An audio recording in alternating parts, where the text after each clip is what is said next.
안녕하세요. 오늘도 사연 살롱을 찾아주셔서 감사합니다. 수원에 살고 있는 여성이에요.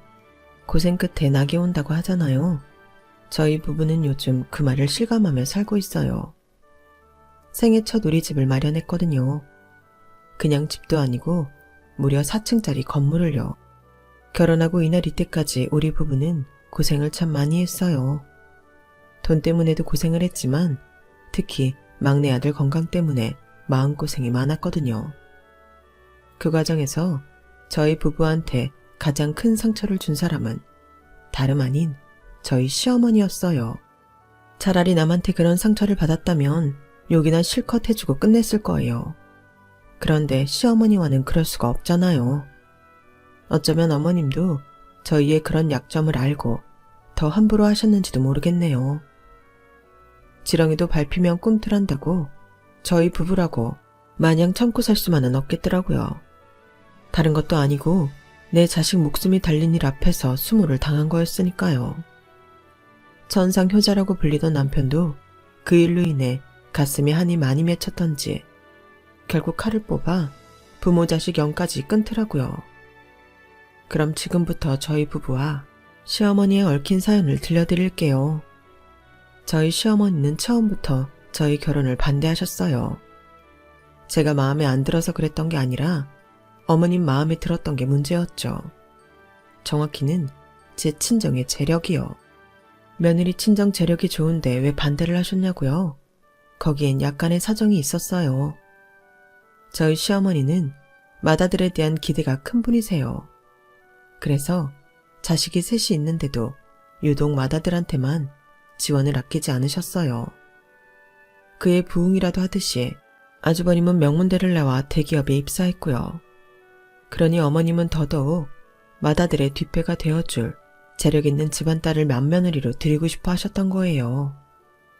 그렇게 점 찍어진 사람이 바로 저였어요.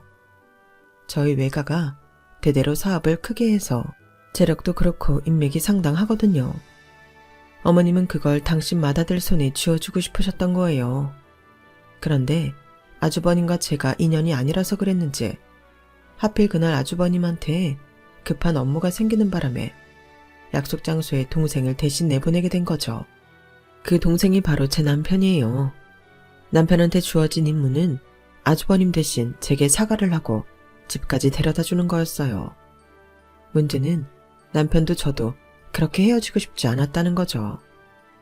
사람이 이성에게 반하는 건 불과 3초 내외라고 하던데 그날 우리 두 사람은 인사를 나누던 단 몇 초 만에 서로에게 호감을 느꼈어요.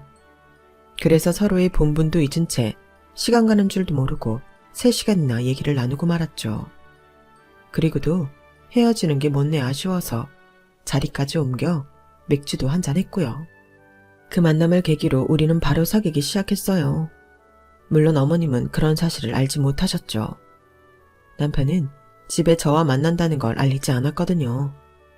저 역시 비밀로 하려고 했는데 남편과 밤늦게 통화를 하는 걸 엄마한테 들키는 바람에 이실직고를 하게 되었어요. 처음엔 저희 엄마가 엄청 반대를 하셨어요. 사실 시댁에서는 저희 집 사정을 잘 몰랐겠지만 저희 집이 시어머니가 아시는 것처럼 그리 넉넉한 집이 아니거든요. 저희 외가에 돈이 많은 건 사실이지만 저희 엄마가 외할아버지께서 반대하시는 결혼을 하는 바람에 외가에서 내쳐진 지 오래였거든요. 제가 학교에 들어가기 전까지만 해도 저희 부모님이 명절이나 외할아버지 생신 때 외가에 찾아가곤 했지만 그럴 때마다 번번이 문전박대를 당했고 제가 국민학교에 입학하고부터는 더 이상 외가를 찾지 않게 되었어요. 저희 부모님께서 자식들한테까지 안 좋은 기억을 남겨주고 싶지 않다며 내린 결정이었죠. 아무튼 그런 와중에도 외숙모는 저희 엄마와 연락을 주고받곤 하셨어요. 외할머니께서 외숙모를 시켜 저희 집 사정이 어려울 때 돈도 보내주시고 제가 입학이나 졸업을 할 때마다 선물도 보내주시곤 했거든요. 물론 표면적으로는 외숙모가 시부모님 몰래 벌리는 일처럼 꾸며졌지만요. 제가 아주버님과 선을 보게 된 것도 사실은 외할머니께서 받아오신 선자리였어요. 집안 식구들 사이에선 저희 집이 외가와 왕래조차 하지 않는다는 걸 알지만 밖에서는 그런 사정까지 속속들이 알 리가 없었기 때문에 들어온 선짤이었죠. 그래서 더더욱 저희 엄마는 외가에 폐를 끼치지 않게 하기 위해서라도 선자리에서 실수하지 말라고 신신 당부를 하셨는데 일이 이렇게 꼬여버린 거였죠. 애초에 우리랑은 연이 아니었던 걸로 생각하자. 너도 그 집 둘째랑 조용히 사귀다 끝내. 괜히 결혼하겠다고 일 키우지 말고. 연애 경험이 없던 딸이 난생 처음 사귀게 된 남자가 하필 선볼 사람 동생이라는 사실에 엄마는 난감해하셨지만 그래도 타협의 여지는 두셨던 거예요. 엄마의 양보에도 불구하고 저랑 남편은 헤어질 생각 따윈 없었다는 게 문제라면 문제였죠. 표면적으로 보기에 제 남편은 아주버님에 비해 많이 처지는 사람이었어요. 그럼에도 불구하고 사람 됨됨이는 비교가 안 될 정도로 훨씬 나은 사람이었죠. 어릴 때부터 부모 사랑 독차지하고 먹는 것도 입는 것도 다 자기 위주로 살아온 아주버님은 공부는 잘했을지 몰라도 인간성은 개차반이었어요. 그러니 둘째인 제 남편과 막내인 시누이는 폭군 같은 첫째 때문에 기도 못 펴고 살아야 했죠. 그런데도 어머님은 유독 큰아들만 편애하셨어요. 그나마 자식들한테 골고루 사랑을 나눠주시던 시아버지가 남편이 고등학교 2학년이 되던 해 돌아가시면서 집안은 전보다 더 아주버님 위주로 돌아가게 되었어요. 언젠가 시누이가 그러더라고요. 솔직히 공부는 큰오빠보다 작은오빠가 더 잘했어요. 큰오빠는 과외에 학원까지 돈 처발라가며 공부한 거였지만 작은오빠는 학원 한 번 안 다니고도 늘 전교 1등이었으니까요. 그런데도 대학도 안 보내고 돈 벌어오라고 공장에 취직이나 시키고 우리 엄마지만 진짜 계모가 아닐까 싶다니까요. 어머님이 제 남편을 대학에 보내지 않은 건 생활이 어려워서가 아니었어요. 어디서 그랬다나요? 작은아들이 큰아들 길을 누르는 사주라고. 세상에, 그깟 사주가 뭐라고 멀쩡한 자식 인생을 당신 멋대로 망치려는 건지. 나라면 엄마랑 싸워서라도 내 건 제대로 챙기며 살았을 텐데. 저희 남편은 그럴 주변이 안 되는 사람이었어요. 부모님 말이라면 반항 한번 안고 따르는 사람이었거든요. 남편이 처음으로 부모님 뜻에 반하는 일을 한 게 저를 만난 거였을 정도라니까 말 다 했죠. 학창시절 내내 성적도 좋았고 공부 욕심도 많았던 사람이 어머님 말 한마디에 대학도 포기하고 공장에서 일을 하게 되었을 때 얼마나 속이 상했을지 상상도 안 될 정도예요. 그래도 제 남편이 난 사람은 난 사람이었던 게 어머님한테 등 떠밀려 공장 일을 하면서도 자기 인생을 포기하지 않았다는 거예요. 이듬해 21살이 된 남편은 군에 입대해 군복무를 하고는 제대하자마자 공무원 시험에 합격해 7급 공무원이 됐으니까요. 제대하고 바로 시험을 볼 생각에 군에 있으면서 공시 준비를 했다고 하더라고요. 군 생활만으로도 힘들었을 텐데 정말 독한 사람인 거죠. 공무원 생활을 하면서도 대학에 대한 목마름을 간직했던 남편은 야간 대학에 진학해 학업을 이어갔어요. 저랑 만나던 시점에도 남편은 일과 학업을 병행하고 있는 상태였어요. 남편과 제가 사귀기 시작한 지 얼마 안 됐을 무렵 우리가 사귀고 있는 걸 몰랐던 시댁에선 불발된 맞선 날짜를 다시 잡았어요. 저희 집에서는 난감할 수밖에 없었죠. 제가 그 집 둘째 아들과 만나고 있다는 걸 저희 엄마는 알고 계셨으니까요. 맞선이 불발되고 한동안 연락이 없어서 흐지부지 된 줄 알고 안심했는데 꺼졌던 불씨가 다시 타오른 셈이었죠. 어쩔 거야. 그 집에서 너랑 그 집 둘째가 사귀는 거 모르는 것 같은데 외숙모가 생각해서 해준 선짤인데 왜 그렇게 경솔하게 행동을 해? 엄마가 아주 너 때문에 외숙모 앞에서 고개를 들 수가 없어. 어쩌긴 뭘 어째. 이미 엎어진 물인걸.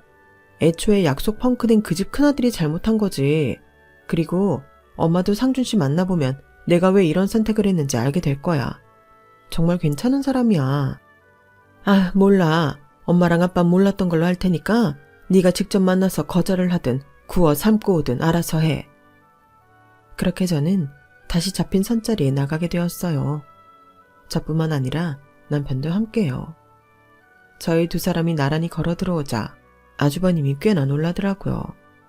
남편이 그간의 일을 설명을 했더니 싫은 티를 팍팍 내며 성질을 내더군요. 너 이 자식, 지금 그걸 말이라고 해? 일부러 나 엿먹이려고 작정하고 버린 짓이지? 암튼 너 집에 가서 봐. 나도 나지만 엄마가 너 가만둘 것 같아? 하긴 네가 뒷일까지 생각할 정도로 똑똑한 놈이었으면 이런 짓을 못 벌였겠지. 그쪽도 정말 실망이네요. 도대체 이 자식 뭘 믿고 이런 말도 안 되는 짓을. 괜히 시간만 낭비했네. 아주버님은 자리를 박차고 그렇게 나가버렸어요. 그날 아주버님 행동을 보니 그동안 집에서 남편이 어떤 대접을 받고 살았을지 안 봐도 비디오였어요. 괜히 나 때문에 남편 입장만 곤란해진 게 아닌가? 말도 못 붙이고 있었는데 남편이 먼저 말을 건네주더라고요. 걱정할 거 없어. 이 정도 각오도 없이 사귀자고 한 거 아니니까. 혹시 우리 어머니께서 뭐라고 하시든 무조건 내가 그랬다고 해. 나머지 내가 해결할 테니까. 남편은 모든 걸 자신이 떠안겠다고 했지만 미안해서 그럴 수는 없었어요. 그래서 상황이 되면 저도 남편한테 힘을 실어줘야겠다고 생각했는데 그날이 생각보다 빨리 와버렸어요. 아주버님과 만난 다음날 어머님이 저희 회사로 찾아오신 거예요. 고작 선 한 번 봤을 뿐인데 맞선 상대자 회사까지 찾아오다니 저로서는 이해가 안 되더라고요. 마치 남편 몰래 시동생이랑 놀아난 불륜녀 취급을 받는 것 같았거든요. 혹시 물잔을 끼얹는 건 아닐까? 아니면 막장 드라마에서 나오던 김치 싸대기라도 날리려나? 어머님이 기다리시는 로비까지 내려가는 동안 온갖 상상을 다 했어요. 그런데 막상 만나보니 제 예상과는 정반대의 행동을 보이시지 뭐예요. 회사까지 찾아와서 놀랐죠? 우리 큰애한테 얘기 들었어요. 작은 애가 실수를 했다고요? 미안해서 가만히 있을 수가 있어야지. 내가 대신 사과할게요. 걔가 원래 좀 사리 분별 못하고 지멋대로 날뛰는 애라서 내가 아주 속이 상해 미치겠다니까요.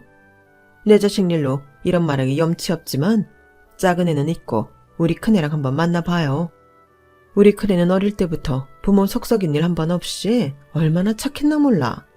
직장도 작은 애랑은 비교도 안 되잖아요. 어때요? 우리 큰애랑 다시 만나볼 생각 있어요? 그럴 마음만 있다면 우리는 그간 있었던 일은 없던 일로 생각할게요. 가만히 얘기를 듣고 있자니 뭔가 찜찜한 기분이 들었어요. 큰아들이든 작은아들이든 똑같은 자식인데 왜 저렇게까지 큰아들과 나를 연결시키려고 작은아들을 몹쓸 놈을 만드나 이해가 안 갔거든요.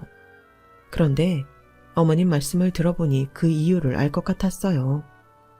결혼이란 게 두 사람만 좋다고 되는 게 아니잖아요. 서로 집안끼리 도움이 돼야지. 내 아들이라서 하는 말이 아니라 우리 큰애 능력 있는 애예요. 뒤에서 조금만 밀어주면 대기업 간부까지 올라가래라고요. 우리 애한텐 그걸 해줄 처가가 필요해요. 그 말에 헛웃음이 났어요. 한마디로 나와 자신의 큰아들을 이어주려고 하는 이유가 나 때문이 아닌 내 외가의 힘 때문이라는 거잖아요. 앞에서도 말씀드렸듯이 저희 집은 외가와 연을 끊고 산 지 20년도 훨씬 넘었는데 어머님이 이 사실을 알게 되는 순간 저는 죄인 아닌 죄인이 되어버리는 상황이었죠. 어머님은 서로의 집안을 위해서라도 잘 생각해보라는 말을 남기고 돌아가셨어요.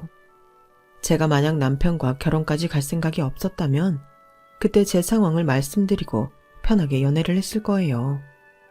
하지만 만난 지는 얼마 안 됐지만 그 짧은 기간 동안 이미 결혼까지 생각하게 된 참이라 저희 집 상황을 스스로 밝힐 수는 없었어요. 결국 우리 부부는 어머님의 반대에도 불구하고 1년 넘게 연애를 하다가 결혼을 하게 되었어요. 다행히 그 무렵 아주버님이 집안 좋은 여자와 혼담에 오가고 있던 터라 어머님도 더 이상 저에 대한 미련을 가지지 않으셨죠. 비록 결혼 허락은 해주셨지만 그 어떤 도움도 주지 않으셨어요. 니들이 죽고 못 살겠다고 하는 결혼이니 집이고 혼수고 다 니들 힘으로 해서 살아봐. 결혼이라는 게 부모 밑에서 나와 한 가정을 꾸리는 생애 첫 독립이라는 걸 생각하면 우리의 돈으로 결혼을 하는 게 맞는 거겠지만 남편의 경우는 좀 억울한 면이 있었어요. 고등학교를 졸업하고 공장에 취직을 했을 때부터 남편 월급은 고스란히 시댁 생활비로 들어갔거든요. 제대를 한 후에도 그건 마찬가지였어요. 아주버님 학비에 용돈까지 남편이 도맡아 냈으니까요. 거기다 야간대를 다니면서 장학금으로 충당이 안 되는 부분과 책값, 용돈도 스스로 책임져야 했고요. 그런데 결혼까지 알아서 하라니 이건 좀 너무하잖아요. 모르긴 해도 어머님은 저희 집에서 집이며 혼수까지 해주길 바랐던 것 같아요. 하지만 저희 집도 그럴 형편은 아니었어요. 그렇다고 어렵게 허락받은 결혼인데 돈 때문에 포기할 수만은 없어서 최소한의 경비로 결혼을 하게 되었어요. 그런데 웃긴 건 뭔지 아세요? 저희 결혼할 때 아무 도움도 안 주신 시어머니가 결혼식 축의금은 몽땅 챙겨가셨다는 거예요. 사람들이 니들 얼굴 보고 찾아와 축의금 내는 줄 아니? 그간 내가 뿌린 돈 회수하는 거야. 그러니 이 축의금은 내가 가져가는 게 맞지? 안 그러니? 이건 법적으로도 인정되는 부분이니 토달 생각은 말아라. 어머님은 축의금을 자투리 금액까지 알뜰히 챙겨가시며 말씀하셨어요. 그러면서 오히려 제 탓을 하셨어요. 내가 이런 말까지는 안 하려고 그랬는데 너희 집에선 어쩜 이러니? 돈이 없는 집도 아니고 그 찰난 집안에서 딸 자식 결혼하는데 집도 하나 못 해준다니? 어떻게 전세도 아니고 월세집에서 신혼을 살게 해? 우리 집을 무시해도 그렇지. 네가 집에다 어떻게 얘기를 했길래 이러냐고. 저희 집 상황을 모르는 어머니로서는 화가 나는 것도 이해가 가요. 그래서 이번에야말로 솔직히 말씀드려야겠다 생각했는데 남편이 먼저 나선 거예요. 이게 왜 이 사람 잘못이에요? 제가 못나서 그런 거지. 어머니도 아시잖아요. 저 그동안 모아둔 돈 없는 거. 버는 족족 집에 생활비 대주고 형 등록금에 내 등록금까지 내면서 살았는데 돈이 어딨겠어요.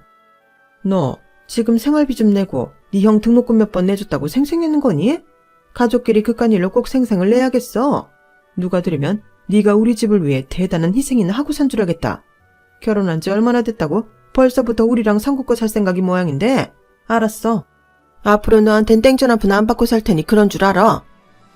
어머님은 말씀은 이렇게 하셨지만 실제로는 무슨 일이 있을 때마다 제게 전화를 하셔서 생활비며 여행 경비, 경조사비 등을 받아가셨어요.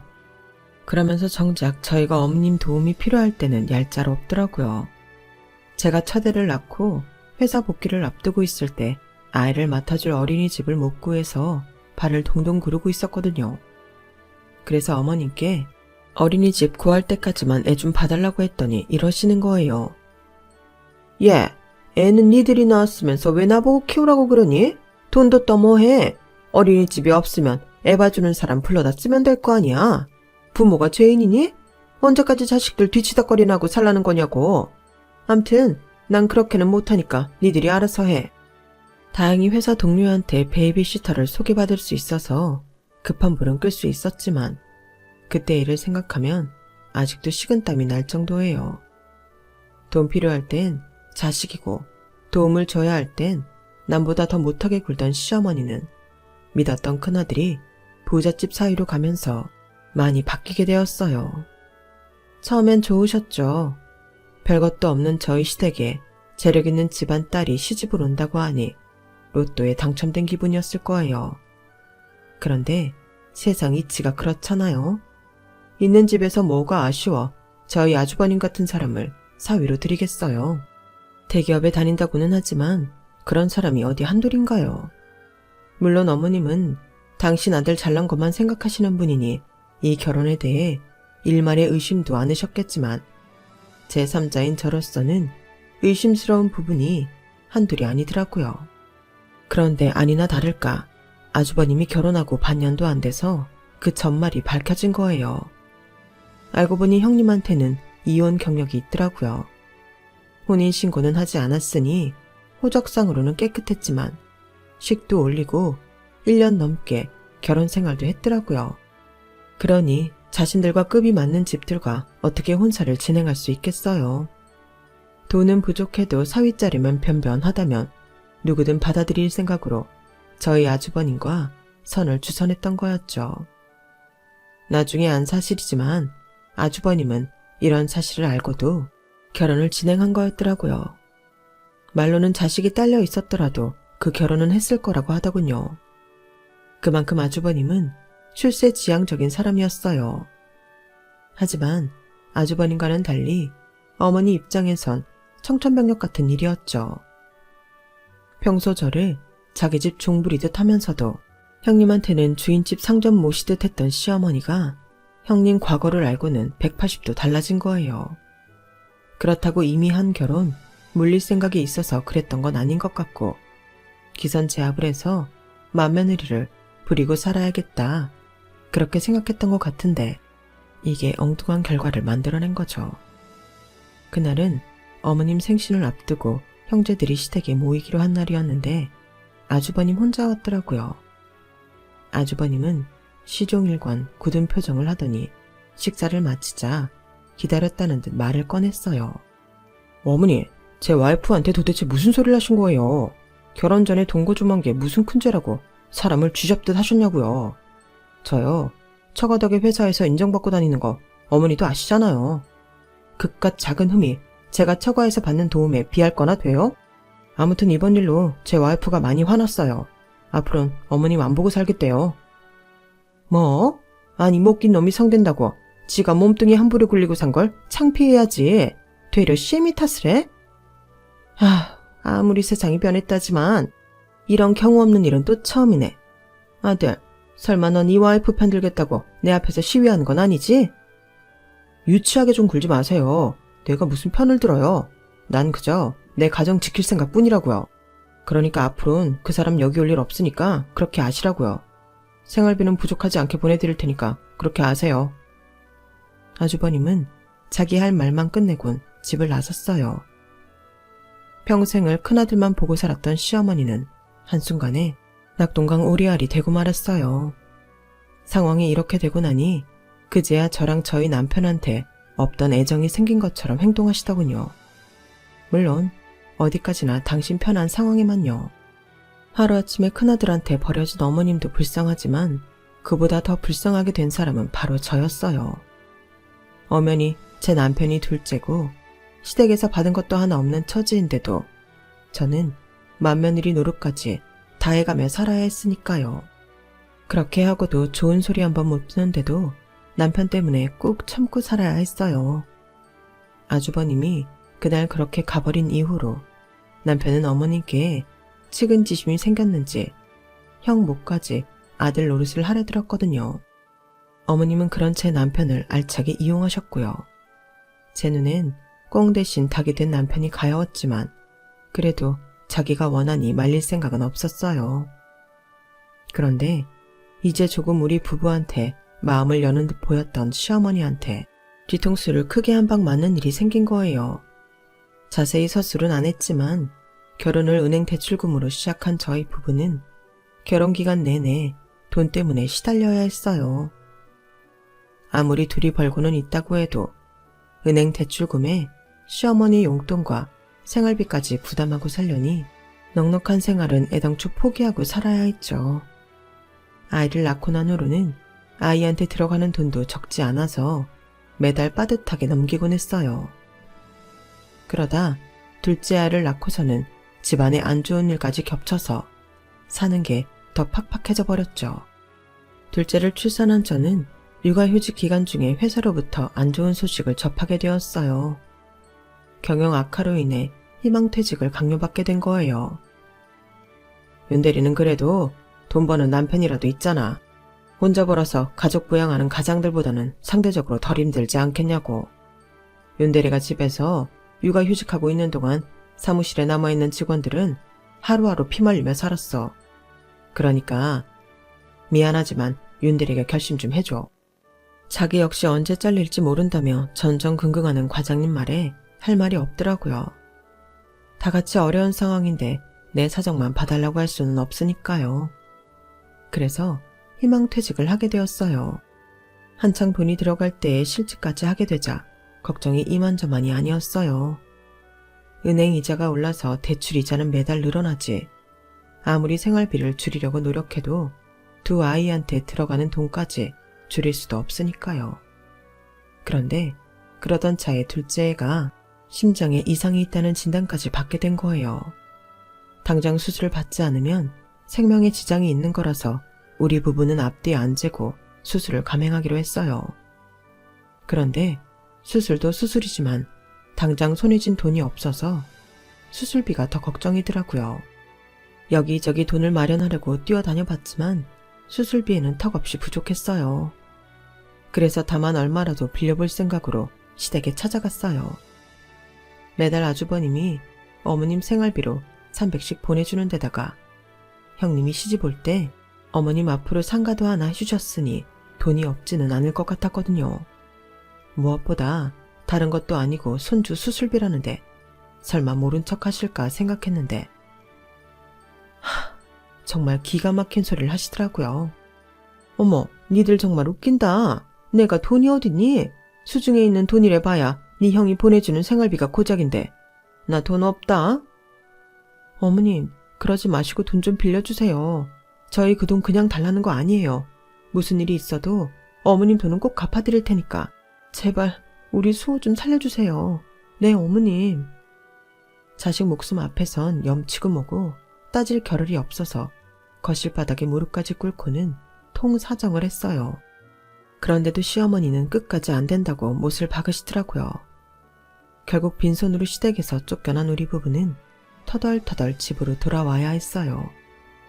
그런데 집에 도착하고 얼마 되지 않아 신우이가 전화를 했더라고요.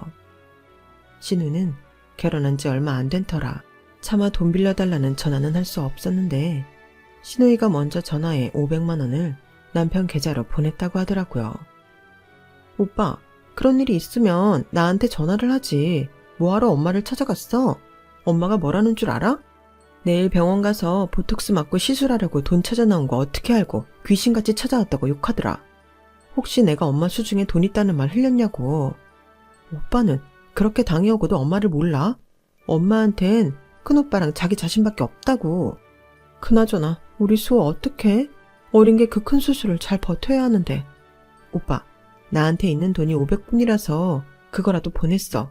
혹시 돈 마련 안 되면 내가 그이한테 말해서 카드론이라도 받아줄 테니까 너무 걱정 마. 그래, 고맙다. 신우이와 통화를 마친 남편은 눈시울이 벌겋게 돼서는 입술을 부르르 떨었어요. 손주 목숨보다 자기 미용 시술이 더 중요한 어머님에 대한 분노였죠. 비록 우리 아들 수술 때문에 마음고생은 심했지만 결과적으로는 모든 게 잘 해결이 됐어요. 수술비 전액을 저희 외할아버지가 내주셨거든요. 저희 부부가 수술비 때문에 애를 먹는 걸 지켜본 엄마가 외가를 찾아가셨거든요. 눈에 흙이 들어가도 다시는 안 보겠다고 하셨던 외할아버지도 이제 연세가 드셔서 그런지 저희 엄마를 내쫓지는 않으셨던 모양이에요. 엄마는 손주를 살려야겠다는 심정으로 수십 년 만에 만난 부모 앞에서 돈 좀 빌려달라는 말을 하셨어요. 그간 살아오는 동안 아무리 사는 게 힘들어도 자존심 하나로 버텼던 엄마였는데 손주 목숨 앞에선 자존심이고 뭐고 다 필요 없던 거였죠. 외할아버지는 그런 엄마를 보고는 길게 묻지도 않으시곤 저희 둘째 수술비를 내주셨어요. 수술비만 내주신 게 아니라 외할아버지가 잘 아는 심장수술 전문의한테 연락을 해주셔서 더 좋은 시설에서 수술을 받게 되었죠. 그 일로 남편은 이전과는 많이 달라졌어요. 그래도 자기 부모였기에 자식으로서 도리를 다하고 살려 했던 마음이 이 일을 계기로 싹 사라져버린 거죠. 대신 외손주 때문에 수십 년 연을 끊고 살아온 부모를 찾아가 무릎까지 꿇은 저희 엄마한테는 죄송한 마음과 더불어 존경심까지 갖게 되었어요. 다행히 저희 아들 수술은 성공적으로 끝났고 5년이 지난 지금까지도 아무 탈 없이 잘 지내고 있어요. 우리가 애 수술비를 고한다고 발을 동동 구르며 찾아갔을 땐 모른 척하던 시어머니는 여전히 당신이 필요할 때만 저희한테 연락을 하고 계시죠. 하지만 그때 이후로 어머님께 정을 뗀 남편은 어머님 전화조차 받지 않고 있어요. 그렇다 보니 어머님은 늘 제게 전화해 투덜거리시죠. 생각 같아선 저도 연락 끊고 살고 싶지만 그래도 내 남편 부모인데 그럴 수 없어서 전화는 받아들이고 있어요. 대신 예전처럼 명절이며 어머님 생신 때마다 찾아뵙는 일은 하지 않고 있지만요. 그리고 얼마 전 저희 외할아버지가 세상을 떠나셨어요. 저희 아이 수술비를 대주신 이유로 명절마다 저희 내외가 엄마를 모시고 찾아뵙곤 했기 때문에 많이 가까워진 상태였는데 갑작스럽게 세상을 떠나시니 마음이 참 아프더라고요. 특히 엄마는 오랜 시간 연을 끊고 살아오신 채로 더더욱 외할아버지 죽음이 황망했을 거예요. 그런데 장례가 끝나고 일주일쯤 지났을 무렵 외숙모가 전화를 하셨더라고요. 외할아버지께서 제 앞으로 남겨주신 게 있으니 와서 변호사 얘기를 들어보라고요. 떨어져 산 기간이 길었던 탓에 큰 기대는 않고 변호사를 만나러 갔는데 글쎄 엄청난 유산을 남겨주셨지 뭐예요. 저희 엄마 앞으로 남겨주신 유산 외에 저한테도 4층짜리 건물을 하나 주셨더라고요. 변호사와 동석해 있던 외삼촌은 세금이 만만치 않게 나올 거라며 세금은 외할머니가 내주시기로 했으니 걱정 말라고 하셨어요. 사무실에서 나와 집으로 돌아오는데 실감이 안 나서 자꾸 볼을 꼬집게 되더라고요. 지금까지 변변한 집 한 칸 마련 못하고 월세집을 전전하고 살던 처지였는데 하루아침에 건물주가 됐으니 왜 안 놀라겠어요. 그날 집에 돌아와 남편한테 그 얘기를 했더니 남편은 그걸 우리가 받아도 되는지 모르겠다며 얼떨떨해 하더라고요. 결혼 전부터 우리 집 사정을 다 알던 사람이라 처가덕을 복을 살 생각은 조금도 안 왔던 터라 더 놀랐나 봐요. 정작 저는 당장이라도 그 건물에 들어가 살 사람처럼 들떠있는데 말이죠. 곳간에서 인신난다고 하루아침에 건물주가 되고 보니 그동안 신세를 진 사람들이 떠올랐어요. 특히 시누이요. 그래서 시누이한테 전화해 건물주가 된 사정을 알렸더니 저만큼이나 좋아하더라고요. 제가 1층에 카페 자리를 내주겠다고 했더니 자기는 장사를 할 주변머리가 못 된다며 극구 사양하더라고요. 나중에 제가 카페를 차리면 그때 공짜 커피나 달라나요? 그래서 평생 공짜 커피를 대접하기로 했답니다. 이렇게 훈훈한 결말로 사연을 끝맺으면 참 좋았겠지만 세상엔 이렇게 선한 사람만 있는 게 아니더라고요. 저희가 유산으로 받은 건물 4층으로 이사를 하고 일주일쯤 됐을까요? 일요일 아침에 느닷없이 시어머니가 집으로 찾아오신 거예요. 집까지 찾아오셨는데 문전박대를 할 수는 없어서 현관문을 열어들었더니 글쎄 손에 캐리어까지 끌고 오셨더라고요. 어머님은 안으로 들어오자마자 마치 자기 집에 온 사람처럼 당연하게 소파에 앉으시며 이러시는 거예요. 예, 넌 이사를 했으면 연락을 해야 할 거 아니니? 어떻게 나이든 시애미가 직접 찾아오게 만들어? 일단 내 짐은 내 방에 갖다 놔라. 집 규모를 몰라서 먼저 옷까지만 조금 챙겨왔다. 남은 짐은 차차 이삿짐 센터 불러서 가져올 테니까 그렇게 알고. 오다가 보니 건물 규모가 꽤 크더구나. 뒤 외가에 돈이 있다더니 허튼 소리는 아니었어. 예, 넌 왜 그렇게 꽂아 놓은 보리자루처럼 서 있는 거냐? 내 방에 짐 가져다 놓으라는 말 못 들었어? 길 닦아놓으니 거지가 먼저 지나간다고 이사하자마자 시어머니가 찾아와 방 내놓으라고 할 줄은 몰랐어요. 하도 기가 차서 멍하게 서 있는데 안방에서 남편이 나오며 소리쳤어요.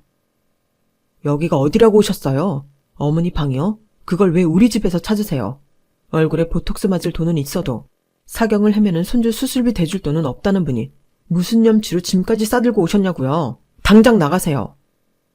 예, 그땐 이미 병원에 예약을 해둔 참이어서 어쩔 수가 없었어. 나도 그 일로 니들한테 많이 미안했다. 나도 반성 많이 했으니까 그 얘긴 그만하자. 그건 그렇고 아무리 내가 실수를 했기로써니 내 배 아파 낳은 자식놈이 그깟 일로 엄마한테 대들어도 되는 거냐? 내가 널 그렇게 가르쳤어? 어머니가 가르친 대로 살았으면 진작에 연 끊고 살았을 겁니다.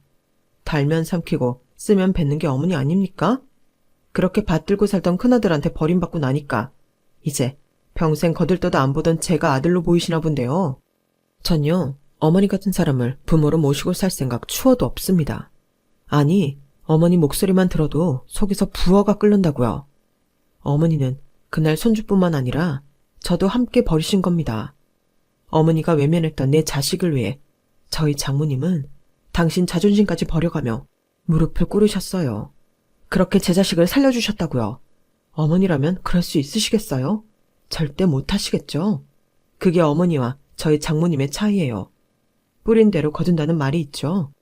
어머니가 뿌린 씨는 제가 아니라 형이잖아요. 그러니 걷어들이는 것도 큰아들 찾아가서 하세요.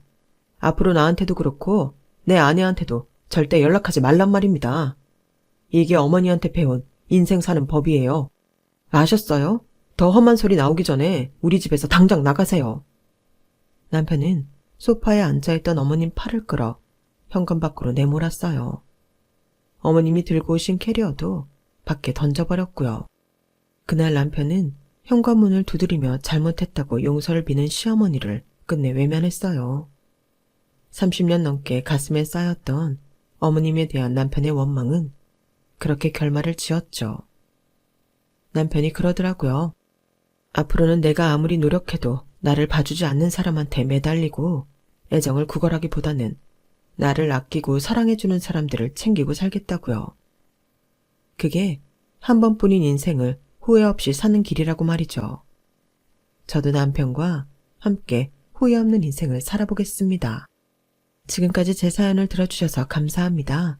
항상 건강하시고 행복하세요.